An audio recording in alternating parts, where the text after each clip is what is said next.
सिर्फ उदासी नहीं, डिप्रेशन को समझना। हम सब उदासी महसूस करते हैं, लेकिन क्लिनिकल डिप्रेशन अलग होता है। ये एक सीरियस मेडिकल कंडीशन है जो आपके फील करने, सोचने और बिहेव करने के तरीके को प्रभावित करता है। बीतने वाली उदासी के विपरीत डिप्रेशन बना रहता है, जिससे सिंपल टास्क्स भी इम्पॉसिबल लगते हैं। डिप्रेशन कमजोरी की निशानी नहीं है। यह जेनेटिक, बायोलॉजिकल, एनवायरमेंटल और साइकोलॉजिकल फैक्टर्स का एक कॉम्प्लेक्स इंटरप्ले है। यह किसी को भी प्रभावित कर सकता है, चाहे उसकी एज, जेंडर या स्टेटस कुछ भी हो। डिप्रेशन का इलाज संभव है और उचित सपोर्ट से व्यक्ति अपनी जिंदगी वापस पा सकते हैं। खुलकर बातचीत करने से एम्पैथी बढ़ती है, स्टिग्मा कम होता है और हेल्प लेने के लिए इनकरेज मिलता है। सपोर्ट के लिए आगे बढ़ना स्ट्रेंथ की निशानी है और हीलिंग की दिशा में पहला कदम है। डिप्रेशन का पर्दाफाश, लक्षणों को पहचानना। हर व्यक्ति में डिप्रेशन अलग अलग तरह से दिखाई देता है, लेकिन कॉमन साइंस हमें इसे पहचानने में मदद कर सकते हैं। इमोशनली, ये लगातार सैडनेस, एम्प्टीनेस और लॉस ऑफ इंटरेस्ट लाता है। बिहेवियरली, नींद, भूख और एनर्जी लेवल्स में बदलाव ध्यान देने योग्य होते हैं। कुछ लोगों को इंसोम्निया का अनुभव होता है, तो कुछ लोग बहुत ज्यादा सोते हैं। भूख बढ़ सकती है या घट सकती है। लो एनर्जी और थकान सिंपल टास्क्स को भी बहुत मुश्किल बना देती है।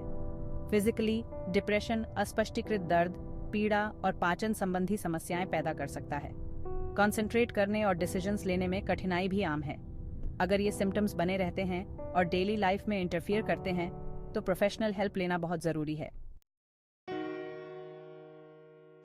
शारीरिक अभिव्यक्ति, दिमाग पर डिप्रेशन का प्रभाव। डिप्रेशन का दिमाग पर एक वास्तविक शारीरिक प्रभाव पड़ता है, जो मूड, स्लीप, एपेटाइट और सोचने की क्षमता को प्रभावित करता है। सेरोटोनिन और डोपामीन इम्बैलेंसेस प्रमुख फैक्टर्स हैं। डिप्रेशन दिमाग के रिवॉर्ड सिस्टम को बाधित करता है, जिससे प्लेजर और मोटिवेशन मुश्किल हो जाता है। क्रॉनिक स्ट्रेस कॉर्टिसोल लेवल्स को बढ़ाता है, जिससे ब्रेन सेल्स को नुकसान पहुंचता है, खासकर हिपोकैम्पस में।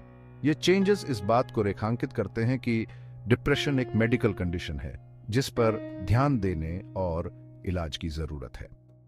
बायोलॉजिकल बेसिस को समझने से स्टिग्मा कम होता है और हेल्प लेने के लिए प्रोत्साहन मिलता है। यह प्रोफेशनल इंटरवेंशन और सपोर्ट के साथ एक वास्तविक मेडिकल कंडीशन का समाधान करने के बारे में है। सेक्शन 4, चुप्पी तोड़ना, मदद मांगना और स्टिग्मा से लड़ना। मेंटल इलनेस से जुड़े स्टिग्मा को दूर करना बहुत जरूरी है। जजमेंट, शेम या डिस्क्रिमिनेशन का डर अक्सर लोगों को मदद लेने से रोकता है। ये स्टिग्मा सिम्टम्स को और भी बदतर बना देता है और इसके सीरियस कॉन्सिक्वेंसेस होते हैं। मेंटल हेल्थ के बारे में खुलकर बातचीत करने से इन अनुभवों का नॉर्मलाइजेशन होता है और हार्मफुल स्टीरियोटाइप्स को तोड़ने में मदद मिलती है। मदद मांगना स्ट्रेंथ और करेज की निशानी है। अगर आप या आपका कोई जानने वाला स्ट्रगल कर रहा है, तो जान लें कि आप अकेले नहीं हैं। सपोर्ट और गाइडेंस के लिए रिसोर्सेज अवेलेबल हैं। किसी हेल्थ केयर प्रोफेशनल से कांटेक्ट करना डायग्नोसिस और ट्रीटमेंट की दिशा में पहला कदम है। सेक्शन 5, ट्रीटमेंट को समझना, उपचार की ओर एक कदम। डिप्रेशन का इलाज थेरेपी, मेडिकेशन या दोनों से किया जा सकता है। Cognitive behavioural therapy (CBT) negative thought patterns और कोपिंग मैकेनिज्म्स को एड्रेस करता है। एंटी डिप्रेसेंट सेरोटोनिन और डोपामीन जैसे ब्रेन केमिकल्स को बैलेंस करते हैं।